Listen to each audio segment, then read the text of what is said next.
কখনো আমি ভাবিনি যে আমাকে নিয়ে এত সমস্যা তৈরি হবে। প্রবাহ এখনো একটা ফোন করলো না, একবারও এলো না তো দূরের কথা, মেসেজ পর্যন্ত করলো না। মেয়েরা কতটা কষ্ট পেলে দেওয়ালে পিঠ ঠেকলে এই পদ্ধতি নেয়। আর আমি এখনও বলছি, আমি সবসময় চাই আমার মেয়ে ভালো থাকুক বা ছেলে মেয়েরা ভালো থাকুক, সংসার করুক। আমি এখনও চাই, কখনো আমি ভিলেন হয়ে আমি কারোর সংসার ঢুকতে যাইনি। প্রবাহ নন্দীর ইনারওয়্যারটাও আমার বড় আমার বোন কিনে দেয় বলে পরে ভিকিরির মতন তো চাইতে থাকে সবকিছু, আমার বোন দেয়, সে কম্পেনসেশন নেবে। একদম ঠিক নেই। জানি যে যারা মায়েরা আছো বিশেষ করে তারা বুঝতে পারবে সন্তানের এরকম ঘটনা ঘটলে তাদের মায়েদের মনের অবস্থা কি থাকে। আমি জানি না কাকে কি আমি বলেছি না বলেছি, সেটা নিয়েও নাকি আমাকে অনেক কিছু কেউ কিছু বলছে।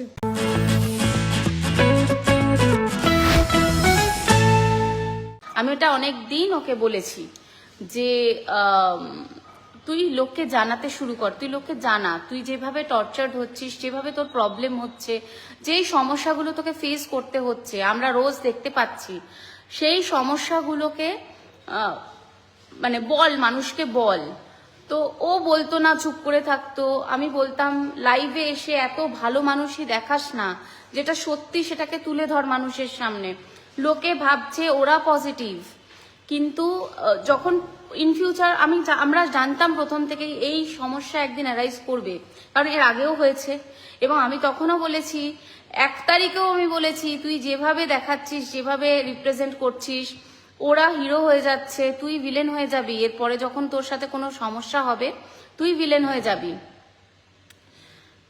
তো ও সেটা শোনেনি এবং 1 তারিখে তখন বললো, হ্যাঁ দিদি ভাই, এবার থেকে আমি সত্যিটাই দেখানোর চেষ্টা করব। এবং যখন ওর প্রচুর সমস্যা, মানে ও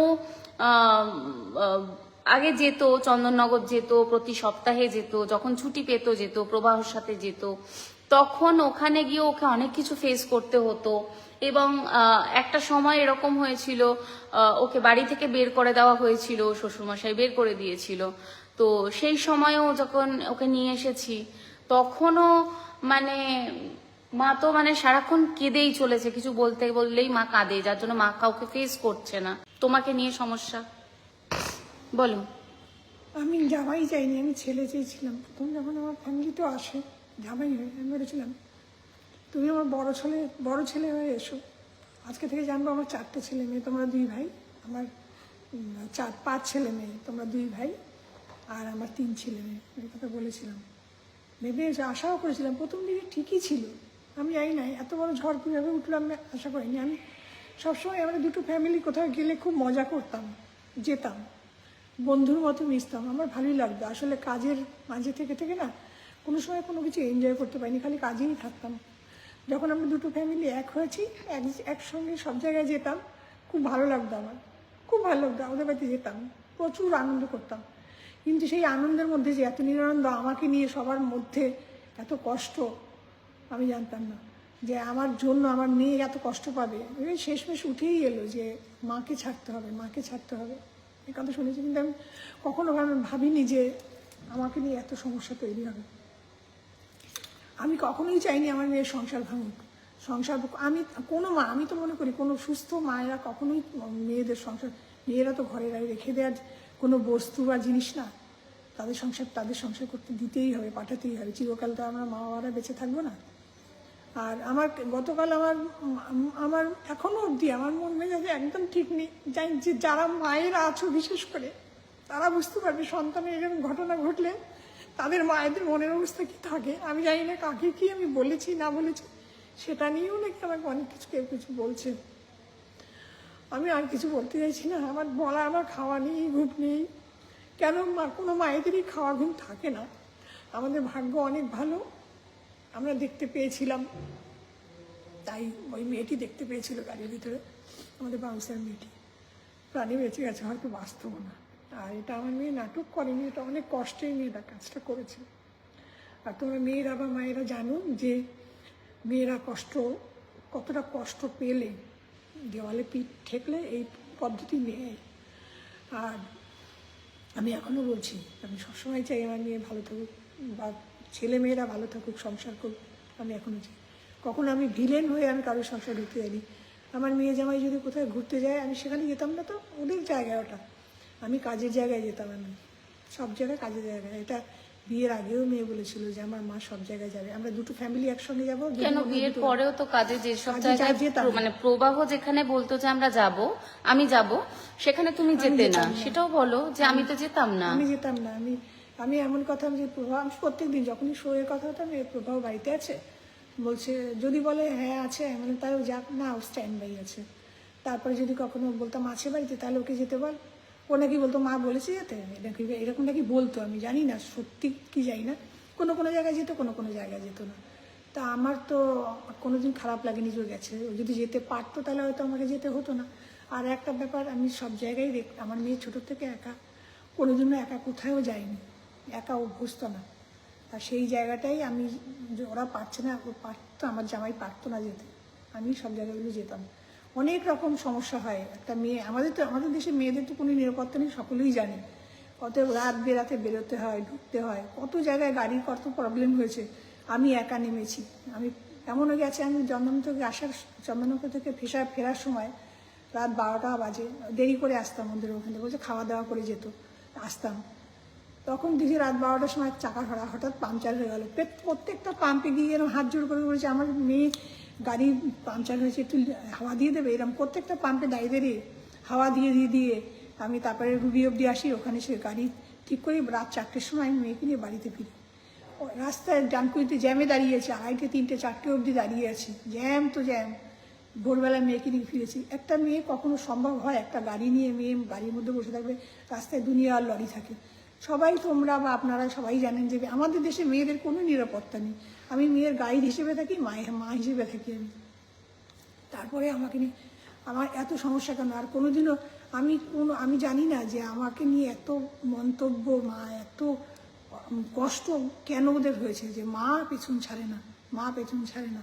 আমি তো মা হিসেবে কাজের জায়গায় মেয়েকে গাইড করার জন্য যেতাম, সেটা সারা দুনিয়া জানে, মা সারা জীবন সঙ্গে ছিল। আমি এখনও বলছি, আমি যদি কালকে কিছু ভুলভাল বলে থাকি, আমার এখনও পর্যন্ত আমার মাথার ঠিক নেই যে আমি খালি ভাসতে পারি মেয়ের কী হয়ে যেতে পারতো, কী হতো আজকে কিছু হলে আমি মেয়ে 3 দিন হয়ে যেত, মেয়েকে কোনোদিন আমি ফিরে পেতাম না। আর সকলকেই বলবো, তোমরা সবাই মেয়ের জন্য শুভ কামনা করো, আমার মেয়ে যেন তাড়াতাড়ি সুস্থ হয়ে যায়, এটাই বলবো, আর কিছু বলেন।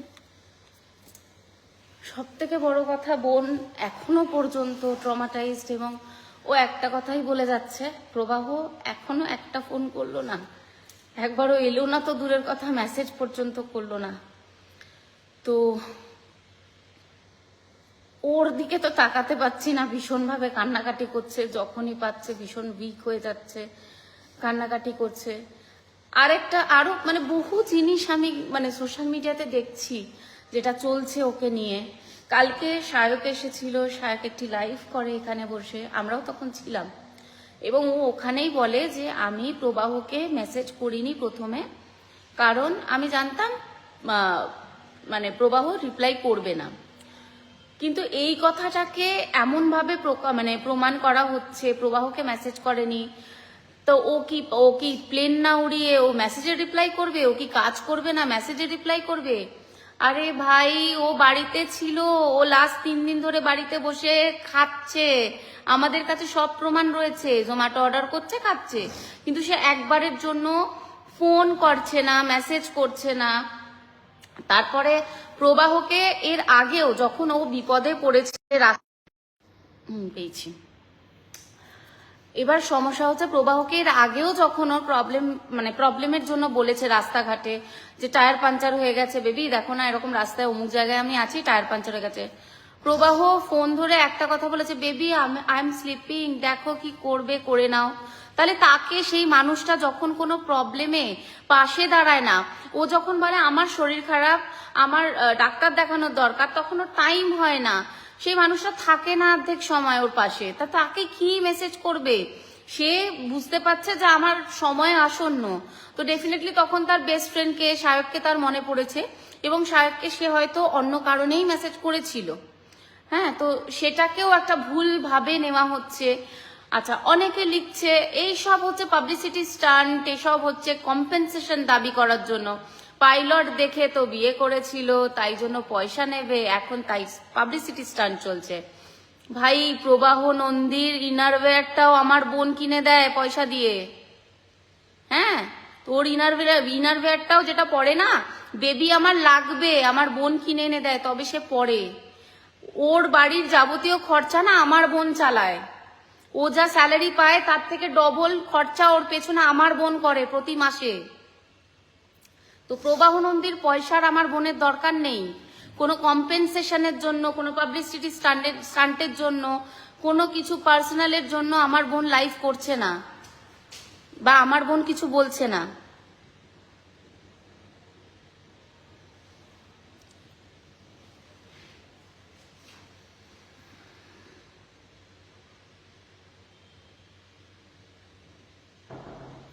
বাড়িতে কোনো ক্রাইসিস চলছে না। শম্পা বন্দ্যোপাধ্যায় আজকে সোশ্যাল মিডিয়ায় মা আর বোন লাইভ করার কারণটা প্রত্যেককে তোমাদেরকে জবাব দেওয়ার জন্য। তোমরা তো মনে করো ক্রাইসিস চলছে, হ্যাঁ ক্রাইসিস চলছে। আমি কালকে আমার বোনকে এখানে হসপিটালে তিনবার সুইসাইড অ্যাটেম্প থেকে বাঁচিয়েছি। আমি হসপিটালে বসে রয়েছি সারা রাত্রির জেগে, ঠিক আছে? তোমরা কেউ জেগে বসে নেই। ক্রাইসিস আমি সামলাচ্ছি, সবকিছু আমি হ্যান্ডেল করছি, আমার মা হ্যান্ডেল করছে, সাফার করছে। আর বোনের ওপর তো যা যাচ্ছে যাচ্ছে।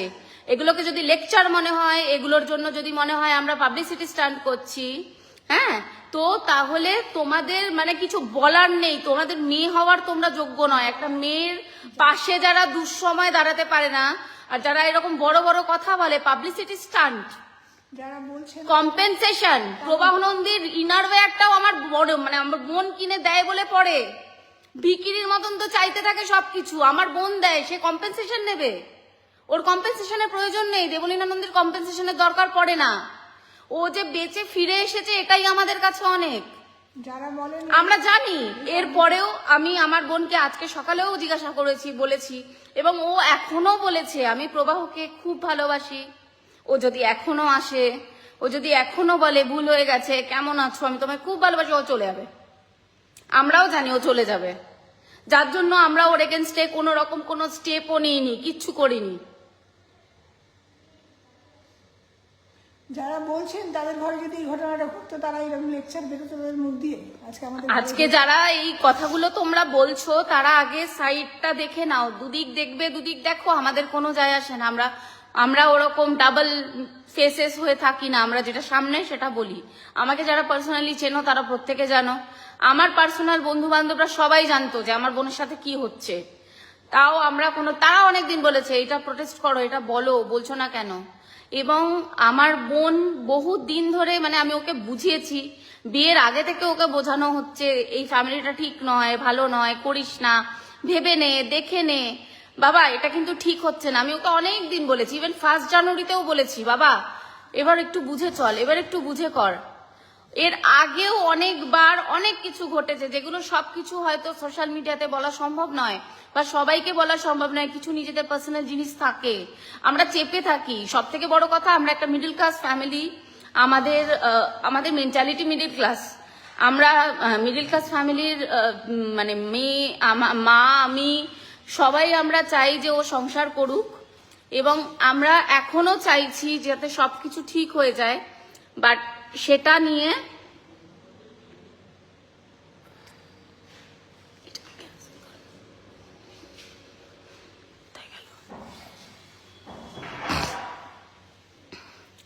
তো যাই হোক, টাকা নিয়ে বিয়ে করেছে বা টাকা দিয়ে বিয়ে করেছে এরকম ব্যাপার তো নয়।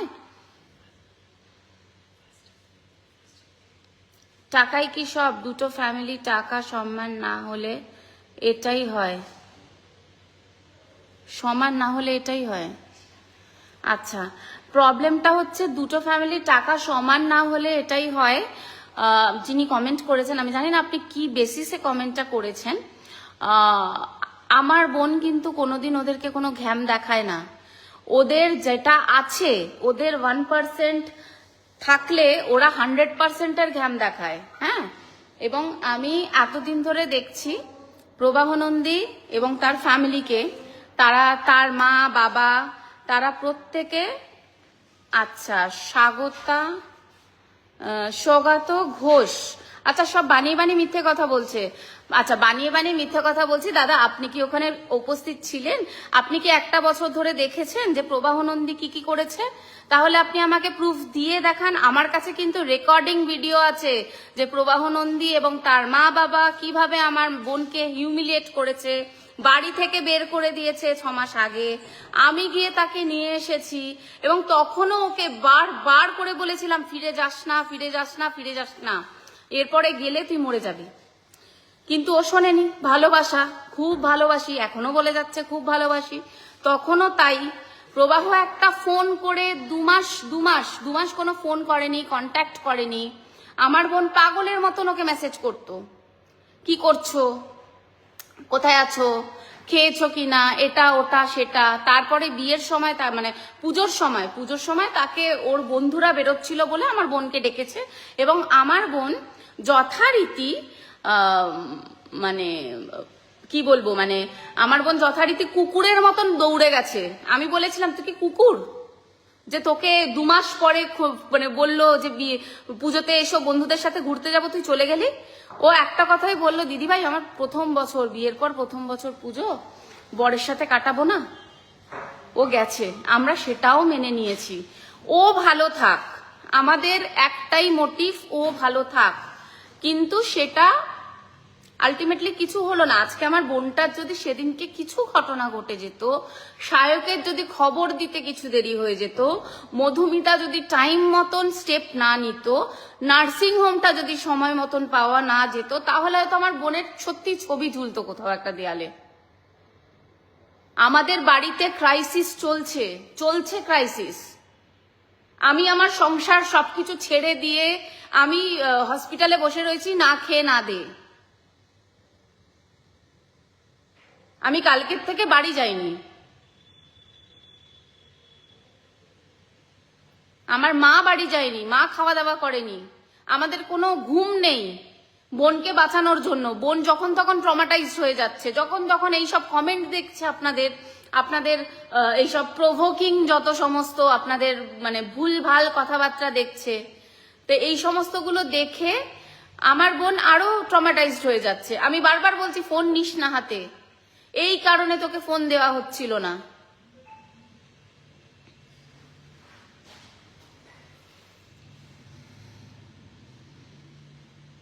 আমি অবাক হয়ে যাচ্ছি যে একটা মেয়ে, আজকে যদি আমি প্র্যাকটিক্যালি কথা বলছি, আজকে যদি আমার বোনটা মরে যেত, তখনই তো যারা আপনারা কমেন্ট গুলো করছেন কম্পেনসেশনের জন্য আমার বোন করেছে, পাইলট দেখে বিয়ে করেছিল বলে এখন স্টান্ট করছে, পাবলিসিটি স্টান্ট করছে, তারাই তো হাতে মোমবাতি নিয়ে মিছিলে বেরোতেন জাস্টিস ফর দেবলি না।